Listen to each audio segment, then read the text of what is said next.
Greetings, toy heads, and welcome to another episode of Go Figure with me, your host, Eli Williams. And today we are taking a look at the Hasbro Marvel Legend series Ant-Man and Wasp Quantumania Ant-Man action figure. Picked this up off of Amazon in my Assemble the Avengers quest that I've been going on. I've been trying to get just the MCU Avengers team, and I now have every one of them that I need. So let's take a look at here. Here we've got the older windowless packaging, because this is before they brought the windowed packaging back. Up here at the top, you can see Marvel Legends series, Build-A-Figure Cassie Lang. We have Ages 4 Plus up on the top, Avengers logo. On the front of the package here, you can see Ant-Man and all his Ant-Maniness. Down here at the bottom, Marvel Studios, Ant-Man and Wasp Quantumania. Warning, choking hazard. Don't put Ant-Man in your mouth, whether he's small or big. Don't do it. Plastic-free packaging, Hasbro logo. On the side here, we've got some artwork, picture from the movie Marvel Legends. Down here on the side here, we've got the Cassie Lang Build-A-Figure, which I have probably not going to get all the pieces for. But it has the whole wave there. Marvel's Wasp, Kang the Conqueror, Ultron, Marvel's Egghead, Marvel's Crossfire, and future Ant-Man in that wave. On the back here, we've got a picture of Ant-Man, the figure, unmasked with the accessories, the two hands, and the masked head. Jibbery legal jargon across the board, ages 0 to 3, you know what that means. If your child is not born yet, they shouldn't play with these toys. That's right, you're welcome. And then down here, jibbery legal jargon, more of that. Houses of Klingon and barcode. On the bottom, multilingual plastic-free packaging and more jibbery legal jargon. So let's get him out of the box. Let's get him onto the pedestal, and we'll have ourselves a look. All right, here we've got him on the pedestal. Let's have a look at the accessories. First and foremost, we have the masked head here, which is actually really cool. I noticed something about it. But I'll jump into that here in a second. First off, they did a really good job of replicating this mask. All silver, real shiny plastic. You've got the red paint app, the little stripes coming down here by the eyes. You got little red paint apps there on the side, as you can see. But then if you look, you can see his eyes inside, because they've got a little piece of face inside the mask in front of the peg hole, where I'm assuming just a piece of like flesh colored plastic with the eyes in there, so you can see his eyes. That's really cool. That's a nice touch of detail on that. And then he has two sets of hands. He has two fisted hands on him by default. And then we have two other hands here. We have sort of a half splayed out hand and a pointy hand on there. As well, all done up in just a black plastic in the gloves to match the costume there. And then here we have Mr. Lang, Ant-Man, and he stands at approximately, actually he stands right at 6 1/4 inches tall. Looking at the sculpt, first off, let's talk about this face sculpt. Not bad. Pretty decent likeness of Paul Rudd. I think they did a really good job. We got a little bit of a 5 o'clock shadow on there. That looks really good. The face print is really nice. The lips look like they're a good color. The eyes are really nice. The hair sculpt is really nice. They did a good job on this. The head does look a little long, but I guess he does sort of have a long head. And then we have that Ant-Man suit.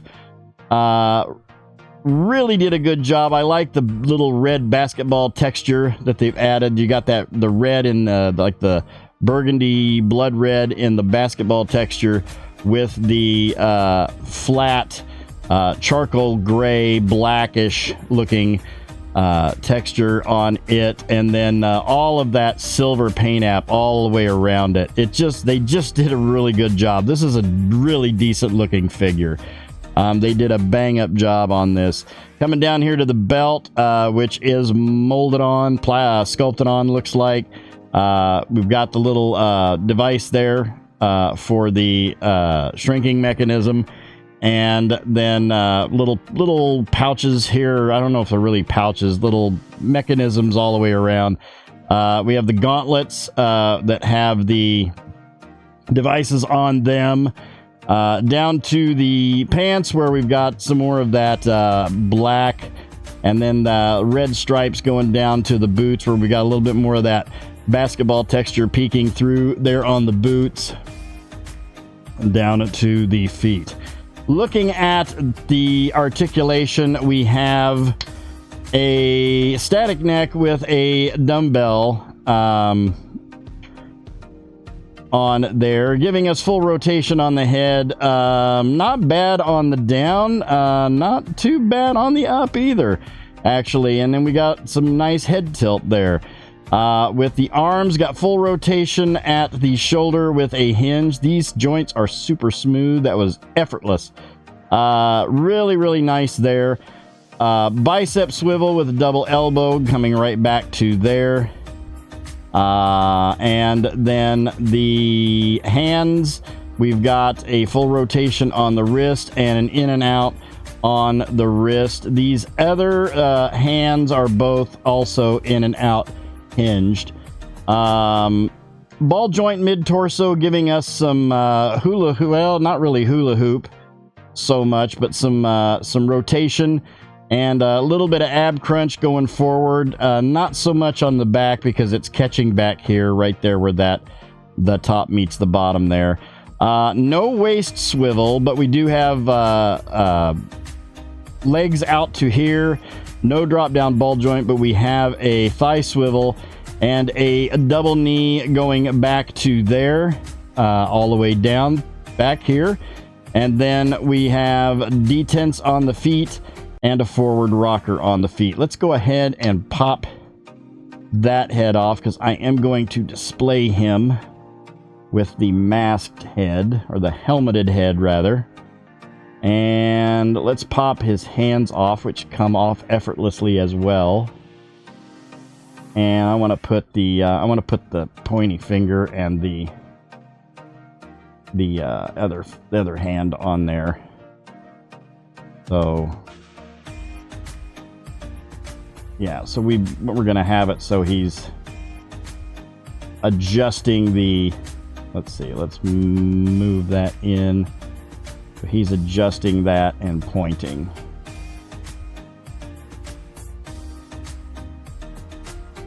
Kind of get that on there, but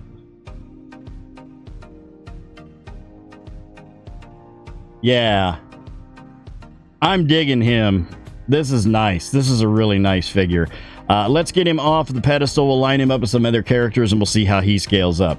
Okay, here we have him with the Medico Mafex Return of the Jedi Boba Fett, the Hasbro Star Wars The Black Series Imperial Stormtrooper version 2, the Hasbro G.I. Joe Classified Series Quick Kick, and the Mattel DC Universe Classics The Atom. All in all, I'm really, really extremely satisfied with this figure. This is a really, really nice figure. Hasbro knocked it out of the park with this one.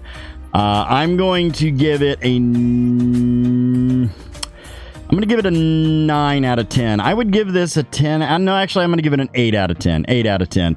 The two things that are keeping me from giving this a 10 out of 10 are there's no waist swivel, which really isn't a deal breaker because it does have a mid-torso ball joint, and then also not having a boot swivel. Outside of that, this is a sweet figure. If you haven't got this, pick this one up. This is probably the best Ant-Man MCU that they have made. And outside of Giant Man, that one's pretty cool too, but I don't have that.